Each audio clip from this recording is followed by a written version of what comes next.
Hi, I'm Seth Ogman, and welcome to another exciting episode of Freeze Frame TV. Today we're here at the Circle of Five Rings School of Ninjutsu. Today we're going to meet with some of the karate masters who will be in the film Eye of the Storm. We'll also meet with some of the actors who you've seen previously on past episodes of Freeze Frame TV. And also I brought my good friend George Fraser III, who's going to be doing some co-hosting and do most of the interviews. So let's kick it over to George. So Ben, we'll be back soon.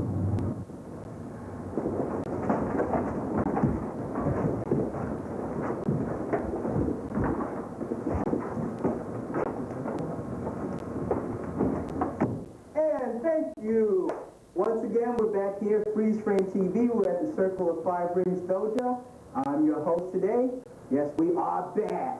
And later on, we will be interviewing other people. You see our artists here practicing their fight routine for the major fight scene in Eye of the Storm. And right now, I'm going to kick it back over to Brother Shane so he can take his position. Goodbye.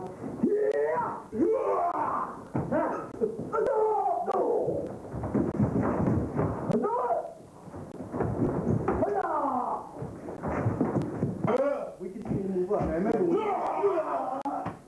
soon as he go after you. Right. Exactly. You out.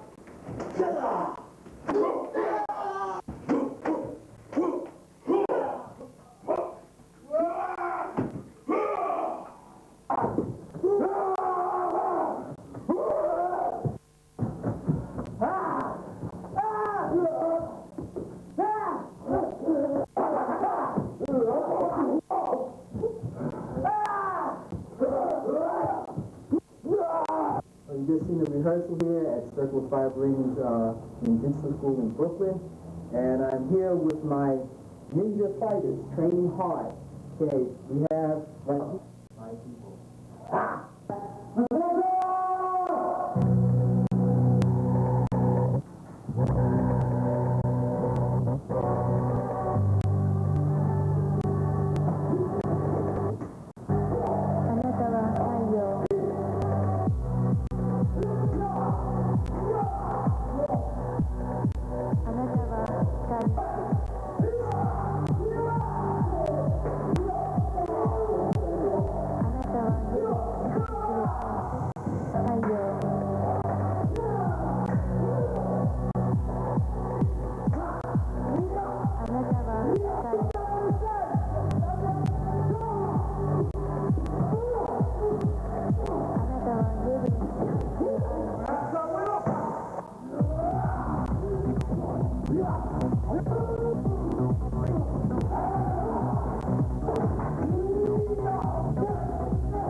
sound you're hearing in the background, now it's door closed, is the continuing rehearsal for Eye of the Storm. I have two more of our people. We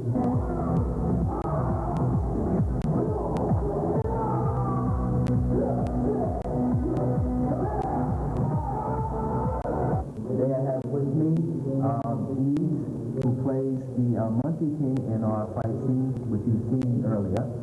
Eve, tell us, how does it feel to be in the movie? It feels great. Rolling around as a Monkey King actually is some feat.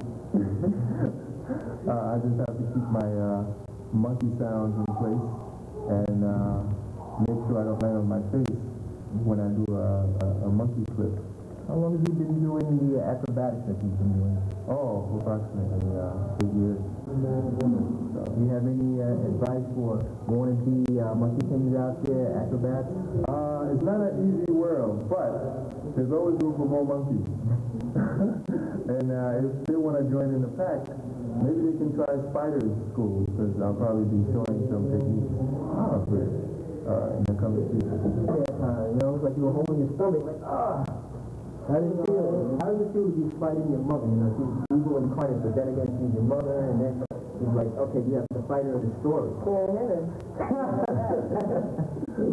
Coming out? Oh, okay. Who do we have here? Good. AC. Okay, the Royal Guardsman, ones who protect Methronza. Okay, how you guys feeling today? How's everything going? It's cool, man. Pretty good. I like the way it's coming together. Yeah. Like that death scene you do there, and you get that gut in. Like, you could kill him, you reach out and do it yourself. Well, you gotta make it realistic. How does it feel taking those falls on the floor? Yeah, that's pretty hard. No? Ay, jeez! Okay. Yes, that was not playing there, people. That was real. Hi, this is Dee, and Seth is out on location with George. I'm talking to the senseis and the karate people, and I'm here back at the offices of GPA Films, sitting here with Stephen Chase, and we're looking at some of the kung fu footage from the other rehearsals that you've done. Chase, how are the rehearsals going? Well, they look like they're coming along pretty well, Dee. I must say that I'm mad impressed, and they wouldn't have come along so well without my producer, George Frazier. What's happening here is that we're looking at some footage that we cut because, as my understanding is that the senseis, the fighting choreographers that we have been training the Sons of the Storm in different cells, in different classes. And this night here, that we have put them all together for the first time. And, so they had to have their timing down, their choreography down, and it's coming along really good. Now, are you using professional fighters? Well, of course. I mean, these are like all professional, well-trained fighters, black belts, and what's really interesting is that they're all from different fighting styles. Right. I mean, you have Taekwondo fighters, you have Seido fighters, ninjutsu fighters, and we put them all together, and who says that, people can't work together? Right. So. And they look pretty authentic. Oh, yeah. I feel like they're really hitting one another. Oh, well, unfortunately, sometimes they are. Like Yusef Ogilvy, who's playing the Midnight Kid, he's a little bit of a wild dog, but he's fantastic. I mean, this kid is like Jean-Claude Van Damme. He's going to be what I consider the find of the century because, I mean, he could do the splits. He's like, 13, 14, I don't know how old he actually is, but I know he's, like 13 or 14, but he's coming off pretty well. And unfortunately, people get hit, but that's what's good about having trained fighters. Because with trained fighters, they can handle it. When do you think you're going to be ready to go into production? Well, we should be ready to go into production by the end of March.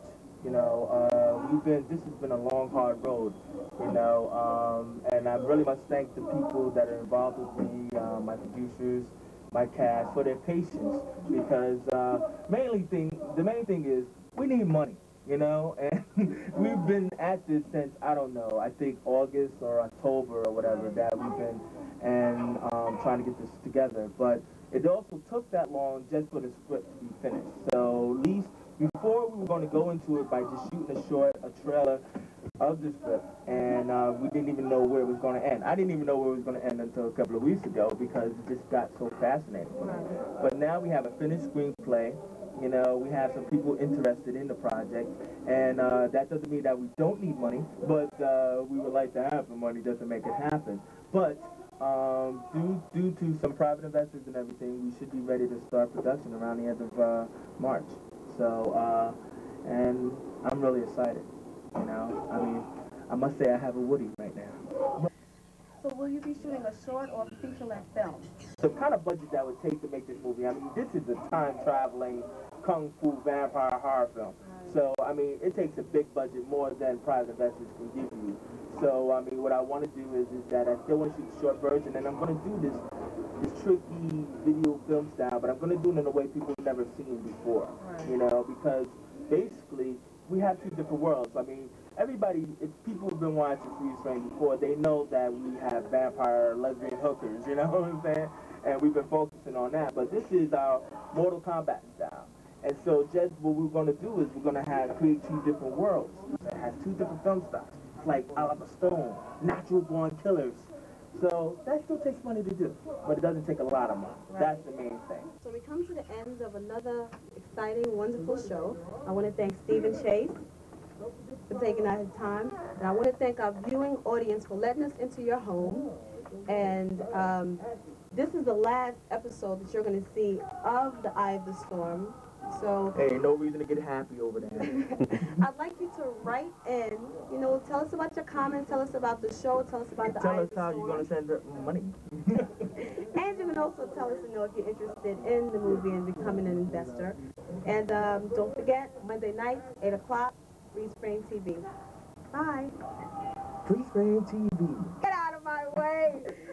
Chase, I'm going to miss you. I'm going to miss The Eye of the Storm. I love you, man. I love you too. Oh, man, we're about to get business.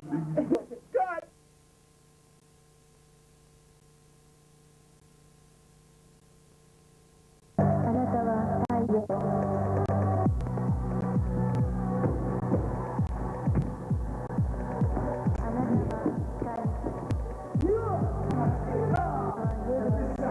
Yeah.